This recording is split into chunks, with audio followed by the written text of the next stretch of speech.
和男友在一起3年，他结婚了。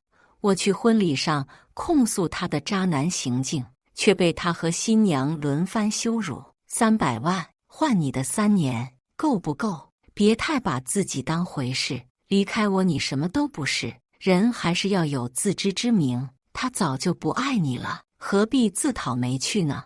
我收起300万的支票，转身嫁给了他哥。既然这样的话，那我同意他哥的求婚，也就没什么心理负担了。毕竟和他哥比起来，他算什么东西？大家好，开始今天的分享之前，希望你能给人间烟火点个订阅，我将会分享更多优质的内容。手里300万的支票有些烫手，我浑浑噩噩地坐在办公室里，颤抖着手端起桌上的咖啡，却没拿稳，泼到了手上。滚烫的咖啡很快就把我的手烫出了血泡，可我却好像感觉不到疼痛。相恋3年的男友结婚了，新娘不是我，说出去多么可笑。顾成允在婚礼现场说的那番话，无异于把我的脸按在地上摩擦。看着桌上那张300万的支票，我自嘲一笑。这时，手机上传来微信的提示音，我打开一看，原来是苏浅浅。很久以前，她就加上了我的微信。起先我只当她是可能认识的人，没想到原来是顾成允的熟人。苏浅浅发来了很多张照片，无一例外，全都是她和顾成允的合照。照片上还贴心地标明了日期，最早的一张在上1年。原来那个时候他们就已经在一起了，真是难为顾成允了。一边应付我，一边还要和苏浅浅保持暧昧关系。顾成允想要顾家的权利，就只能选择和我结婚。我是苏家大小姐，我能给他的东西是你给不到的。成允和你在一起也不过是玩玩罢了。我只是说了一句想结婚，他就立马来娶我。几句话显得我和顾成允几年的感情是这么可笑。我自嘲一笑，放下了手机。我和顾成允是在大学认识的，我比他大1届，当时迎新生，我带的学员就是他。那时的顾成允骄纵任性，像个被宠坏的孩子。不过顾家的小少爷，从小被宠到大，骄纵一些也无可厚非。我和他不一样，我的家人在很久之前就去世了，这么多年一直是我一个人，不管是学费还是生活费，都要靠我自己去挣。不像顾成允，有着显赫的家世，不用为生存担忧。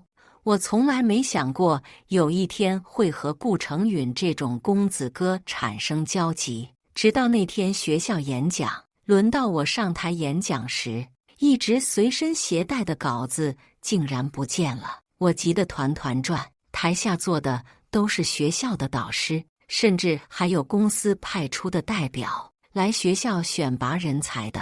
这次的演讲机会对我们毕业生来说是很大的一个助力，对我来说更是一个不可多得的机会。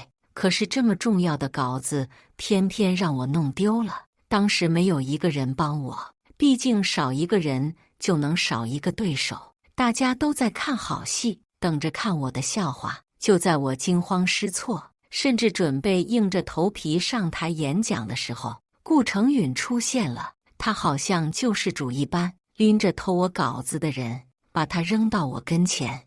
我找到了丢失的稿子，演讲完成得很出色，也是通过这次演讲，让我获得了现在这个酒店的工作机会，才得以一毕业就直接进入该酒店。顾氏集团旗下的酒店，是多少人挤破脑袋也想进来的。说起来，顾成允是我的贵人，之后我们顺理成章的相识相知，他并没有隐瞒他的身份。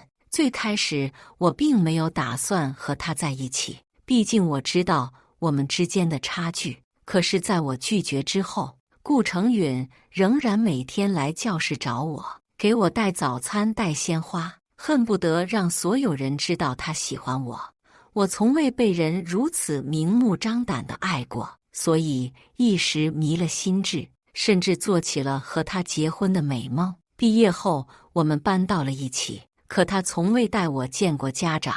每次我问起来，他都是百般推脱。现在想想，他根本就没打算和我结婚，又怎么会带我回家见家长呢？顾成允的性格，在我们在一起后丝毫不加收敛。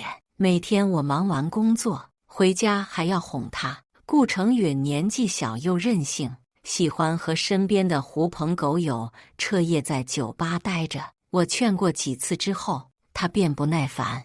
渐渐的，我收起了自己的情绪，一切都紧着他喜欢的来。顾成允喜欢喝酒，那我就学怎么熬醒酒汤；他喜欢抽烟，那我就学怎么做润肺的吃食。这3年，我已经渐渐迷失了自己，满心眼里都是顾成允。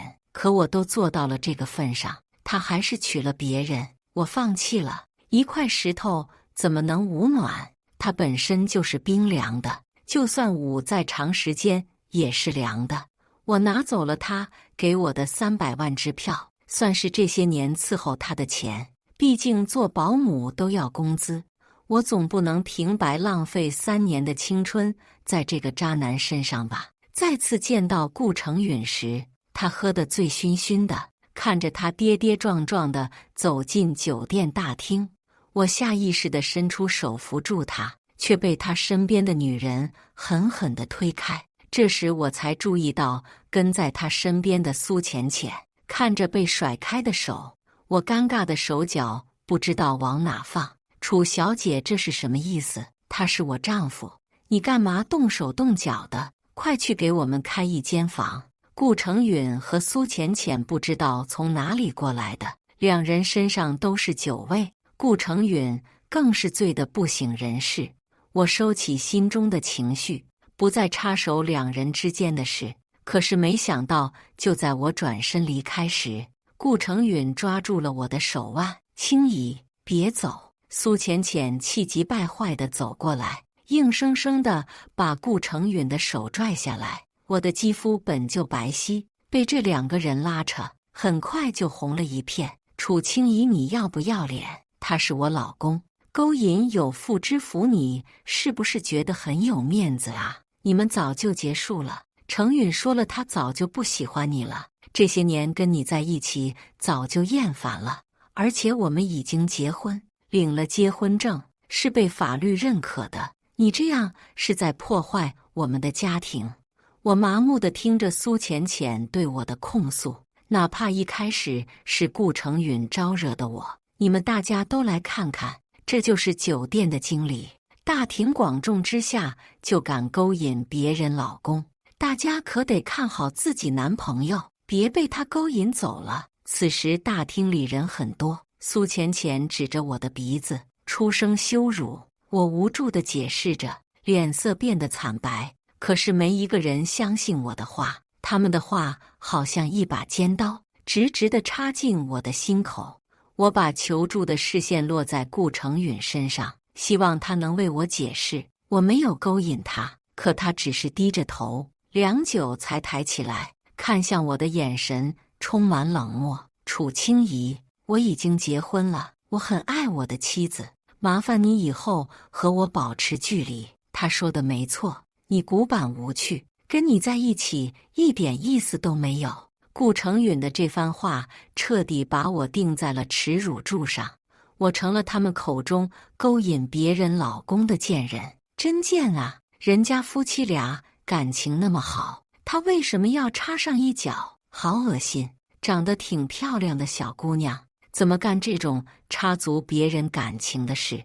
大家看好自己的男朋友，可别让他看上了，否则还不知道会干出什么事呢。我咬紧嘴唇，直到嘴里传来血腥味。我不敢相信，为什么这一切都成了我的错？难道我不是受害者吗？顾成允，真的是我勾引你吗？我咬紧牙关，看向他那张伪善的脸，这张我爱了3年的脸，在这一刻变得那么陌生。他视线闪躲，不敢直视我的眼睛。你有完没完？他都给了你300万，当做这3年的补偿。你不是也收了这笔钱吗？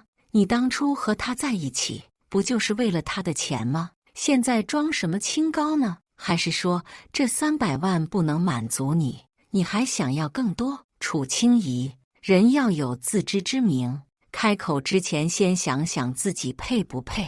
苏浅浅不屑地看向我，眼里满是嘲讽和看不起。像他们这种人，自以为钱是万能的，不管遇到什么事都能拿钱摆平。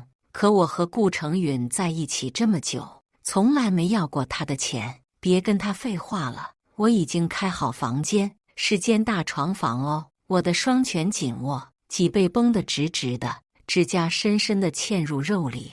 顾成允没再看我，伸手揽住苏浅浅的腰，从我面前走过去，留下我在原地忍受着众人的指指点点。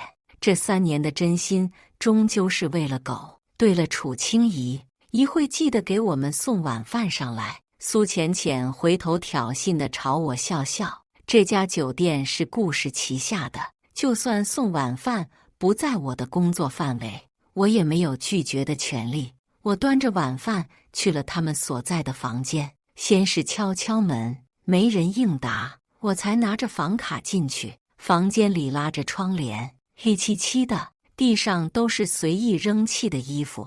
我端着饭，小心翼翼地避开，想给他们放到桌子上，就赶紧离开。这时，里面房间传来女人的娇吟，似乎是故意想让我听见，声音一声比一声大。我死死地抓着手上的餐盘，心中一片苦涩。我也明白了苏浅浅的意思，就是故意把我叫来羞辱。清怡姐，把饭放到桌子上就行了，让你看笑话了。我都跟程允说了，让他注意点，谁知道他还是这样。苏浅浅娇笑着从房间里出来，身上只穿了一件白 T， 是顾成允的，脖子上布满了暧昧的红痕，能看出两人的战况很激烈。身后跟着光着上身的顾成允，他似乎没想到我会出现在房间里，脸上浮现出一丝错愕。我低下头，平复了一下心情，再次看向两人时，心里已经平静无波，提不起一丝情绪。你怎么真的来送饭了？顾成允表情复杂，想说些什么，却被苏浅浅把话接过去。清怡姐能来顾氏酒店工作，想必也是程允你的缘故吧？现在我跟程允都结婚了，清怡姐你是不是也该懂得避避嫌？你们之前什么样我管不着，可是现在我才是程允的妻子，清怡姐应该不是那种破坏别人家庭的女人吧？我脸上浮现出一抹冷笑，抬头看向一旁默不作声的顾成允。你告诉他，我是托你的关系进来的吗？还有，顺便告诉他，我们两个谁是小三？顾成允，我们在一起这么多年，我的努力你是看在眼里的。顾氏酒店是我凭自己的努力考进来的，你扪心自问，和你顾成允有什么关系？在我的厉声逼问下，顾成允脸上闪过一抹心虚，却也没反驳。事到如今，我对他也是彻底失望了。就算是你自己考进来的，可是有你和顾成允之前的那份关系在，你也不适合留在顾氏酒店了。凭什么？我靠自己的努力考进来，难道凭你的一句话就要让我辞职？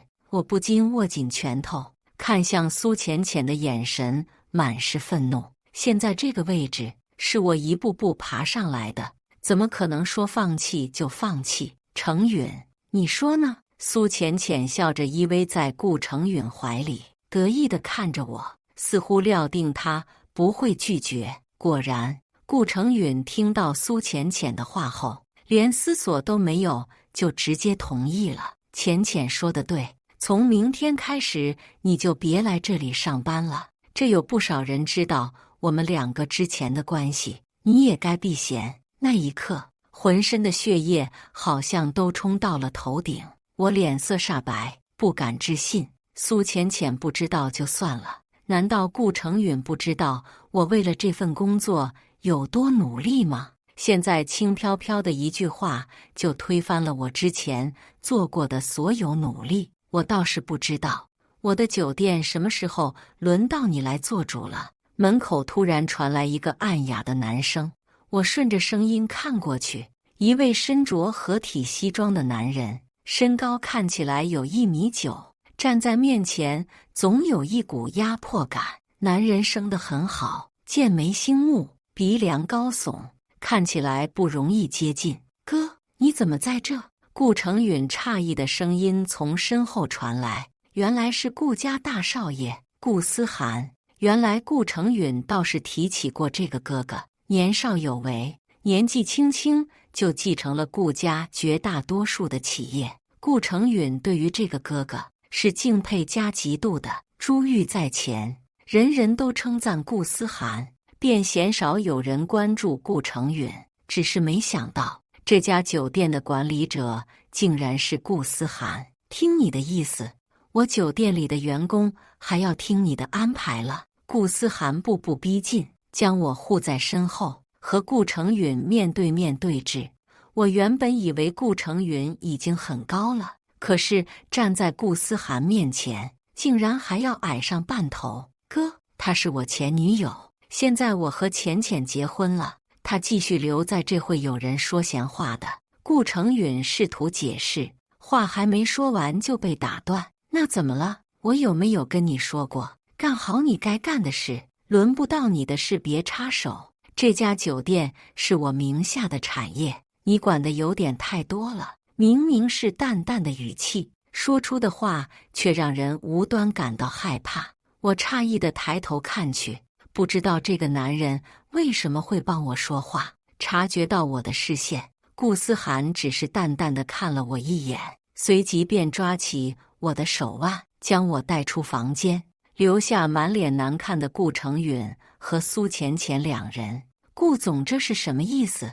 我把手腕从顾思涵手中挣脱出来，深吸一口气。现在我对顾家的人实在是提不起好脸色。和我结婚？顾思涵平静地开口，说出的话顿时令我僵在原地，不敢置信地看向他。楚清怡，我调查过你，应届毕业生中成绩最优异的一位，进入顾氏旗下的酒店。这几年靠着自己的努力，一步步走上酒店经理的位置，甚至还有很大的上升空间。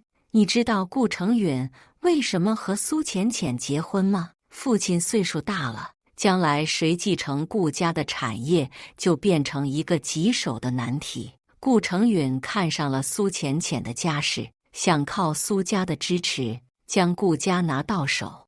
我从未深思过顾成允抛下我的原因，现在听他这么说，倒是可以理解了。毕竟我只是一个无父无母的女孩，哪里比得上背景优渥的苏家大小姐？以顾先生如今的地位，应该不缺女人对你投怀送抱吧？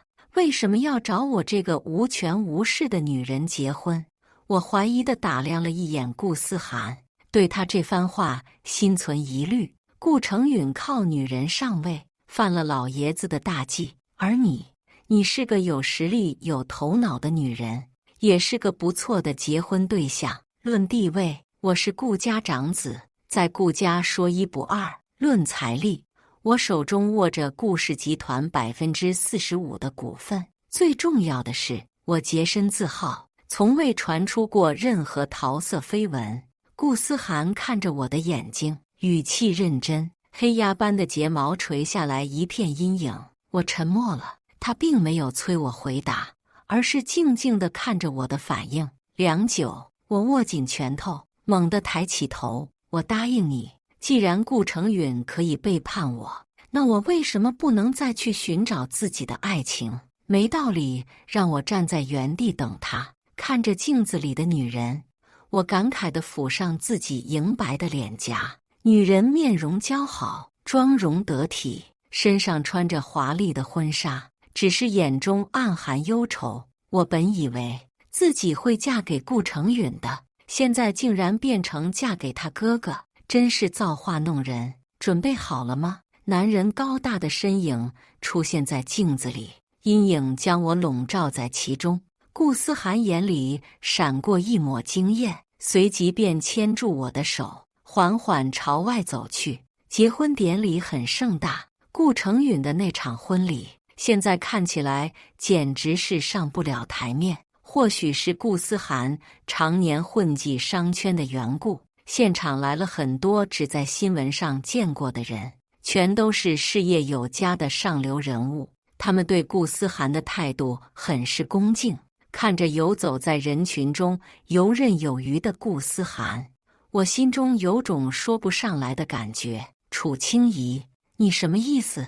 为什么会和我哥结婚？哎呀，清怡姐，你该不会是报复程允和我结婚，才选择嫁给思涵哥的吧？听到身后传来让人讨厌的声音，我深吸一口气，缓缓地转过身。果不其然，来的人正是顾成允和苏浅浅。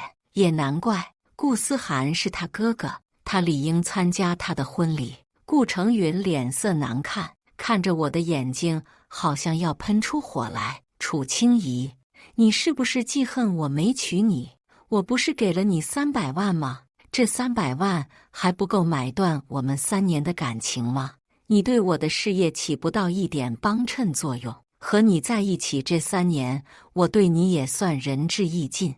你以为顾思涵是真心娶你吗？他怎么可能会娶你这个无权无势的女人？看着顾成允难看的脸色，就算对他已经失望，可还是为他的话感到心寒。和他在一起的这3年，我日日照顾他的生活起居，简直和保姆没什么区别。就是啊，清怡姐，人还是要有自知之明。思涵哥年少有为，和你结婚也是玩玩，怎么可能认真？像你这种孤女，就该找一个和你门当户对的男人。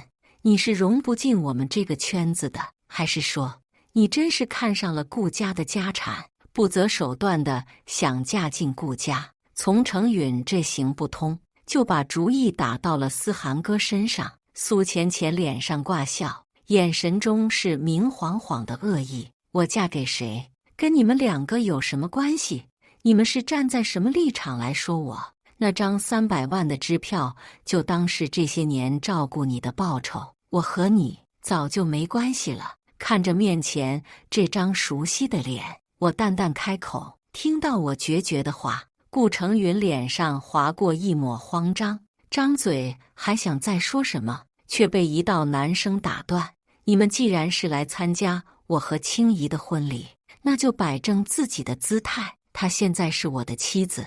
男人的手放在我的腰间，一把收紧，将我带入怀中。我抬起头，看到男人的下颌，心中有了别样的感受。哥，你娶她是什么意思？她是我前女友。顾成允眼里闪过一抹愤恨，看着顾思涵满是不满。以后就不是了，该改口叫嫂子了。看着顾成允吃了屎一样的表情，我没忍住笑出声来，真是报应不爽。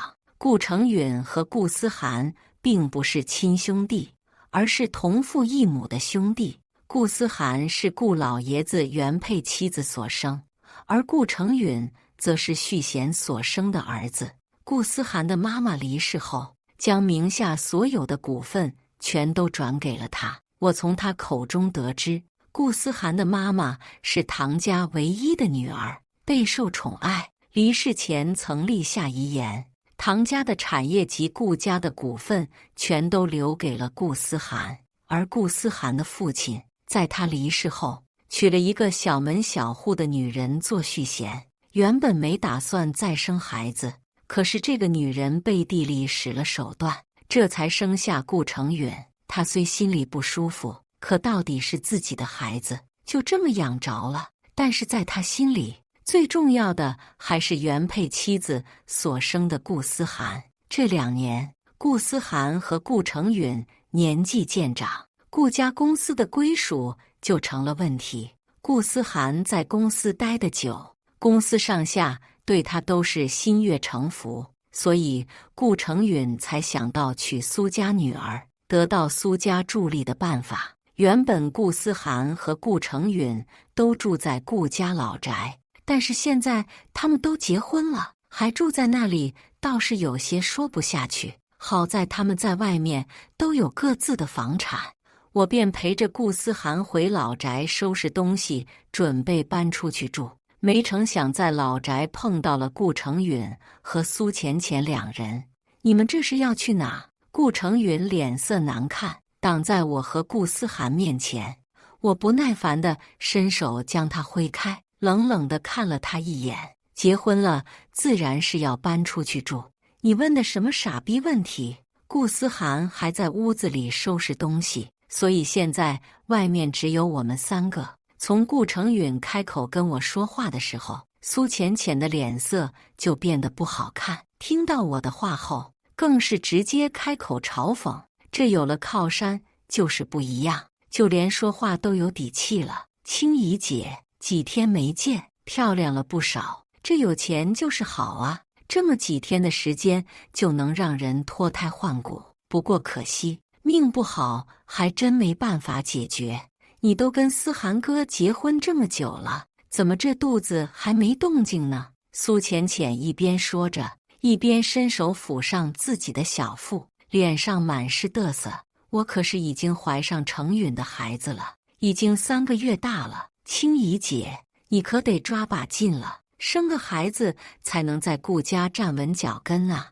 我诧异地看向苏浅浅的小腹，没想到他们速度这么快，竟然连孩子都有了。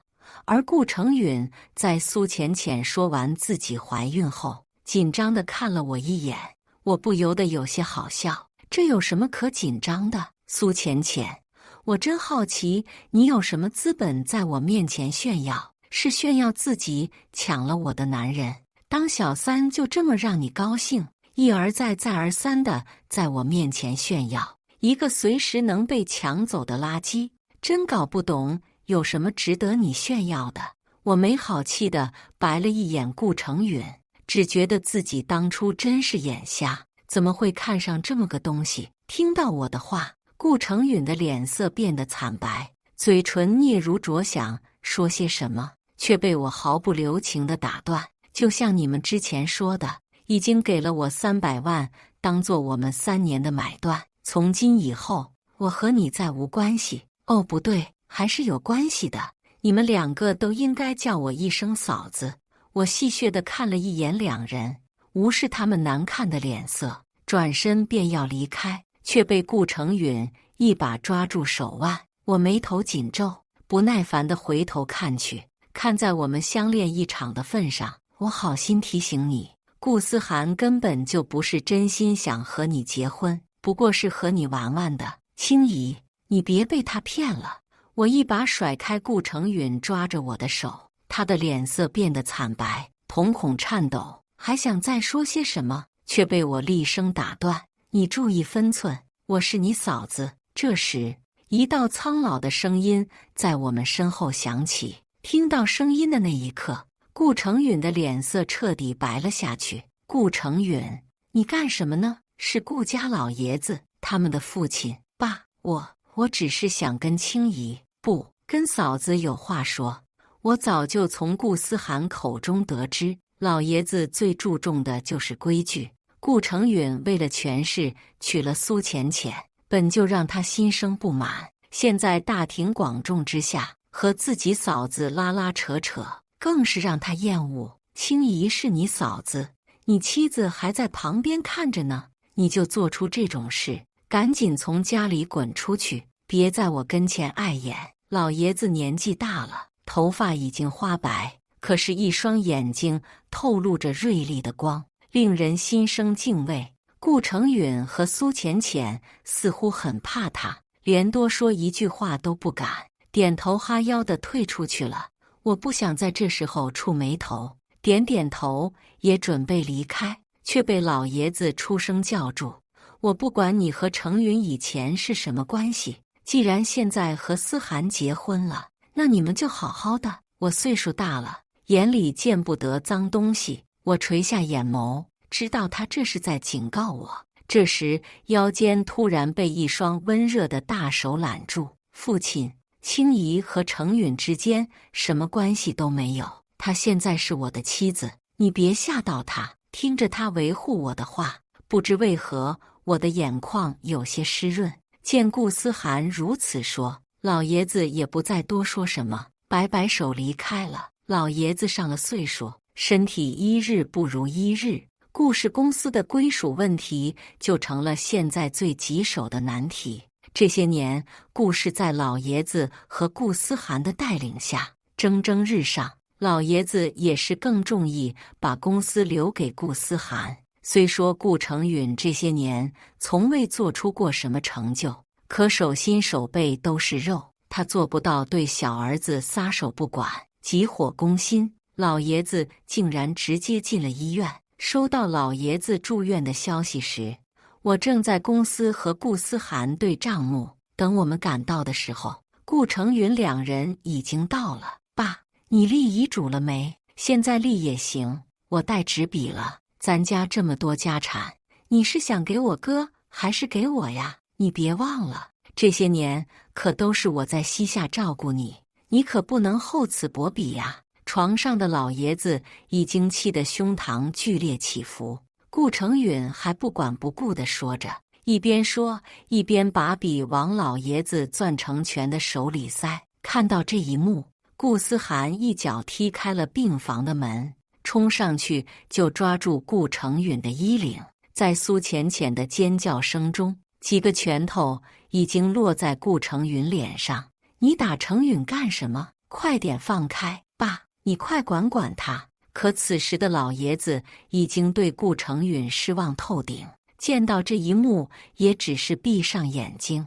你还是个人吗？爸住院了，你还说得出这话，还想要公司？你凭什么？顾成允，没了顾家的帮衬，你就是个废物。顾成允被骂的脸上一阵青一阵白，却不敢还手，一味地抱着头乱窜。看到连老爷子都不帮他们，苏浅浅彻底慌了，视线落在我身上。楚清怡，你个贱人，为什么阴魂不散的？都分手了还不躲得远远的？为什么非得出现在我们面前？我神经病吧？苏浅浅怀着孕，我不敢对她动手，只是闪身一躲。不过苏浅浅没看到我的身后是个柜子，一头撞了上去。你躲什么，贱人？我要是出什么好歹，你别想好过。我没好气地白了他一眼，拉住还想继续动手的顾思涵。就算出什么事，那也是你们咎由自取，还不赶紧滚！围观的人越来越多，顾成允好面子，拉着苏浅浅灰溜溜地跑了。等人群散去后，病床上的老爷子深深地叹了口气，颤颤巍巍地从枕头下拿出他早就写好的遗嘱，拿起笔在上面改了什么。见状，我和顾思涵对视一眼，默契地退了出去。老爷子的身体到底没撑下来，或许也有被顾成允两人气到的缘故，没几天就撒手人寰了。等我和顾思涵赶到医院时，顾成允正在病房翻箱倒柜地找老爷子留下的遗言。我是顾家老爷子生前找的律师，负责在他去世后宣告他名下遗产的划分。这是一位身穿西装的男人，拿着一张纸出现在病房里。听到涉及遗产，顾成允得意地挤到男人跟前。那还等什么？快点说吧，早点念完我好回去继承公司。律师诧异地看了他一眼，随即面无表情地开始宣读手里的遗言。在我死后，我名下的所有股份全部转给大儿子顾思涵，顾家总公司由顾思涵代为接任。我名下的房产车辆全部转给大儿子顾思涵，剩下300万由小儿子顾成允继承。律师话音还没落下，顾成允就不可置信地打断了他的话。什么意思？就给我300万？打发要饭的呢？你他妈是不是顾思涵找的人？老头子怎么可能只给我300万？顾成允神情癫狂，不管不顾地抢过律师手里的纸，上面白纸黑字写得清楚，老爷子的字迹他不可能认不出来。一边的苏浅浅脸色难看，不知道在想些什么。这些年，顾家公司一直是顾思涵在打理，所以他继承公司倒是没出现什么太大的问题。再次听到顾成允和苏浅浅的消息，是在新闻上，苏浅浅被捉奸在床，两人大打出手，闹到了警局。原来苏浅浅瞒着顾成允打掉了肚子里的孩子，被顾成允发现后，索性不装了，甩出一份离婚协议就要离婚。没了顾家，你什么都不是，自己没本事，难道还让我跟着你吃苦吗？苏浅浅的离开成了压倒顾成允的最后一根稻草。在苏浅浅话音落下后，他拿出随身携带着的刀，狠狠地捅进他的体内。最终，顾成允被警方带走。苏浅浅失血过多，没能抢救过来。顾成允以故意杀人判处死刑。听说他在行刑前曾提出想见我一面，被我拒绝。永远不要为不相干的人浪费自己的精力，这是他教我的道理。以上就是今天分享的故事，大家有什么想说的、想吐槽的，欢迎在下方评论交流。也更希望能给人间烟火点个订阅，我将会分享更多优质的故事内容。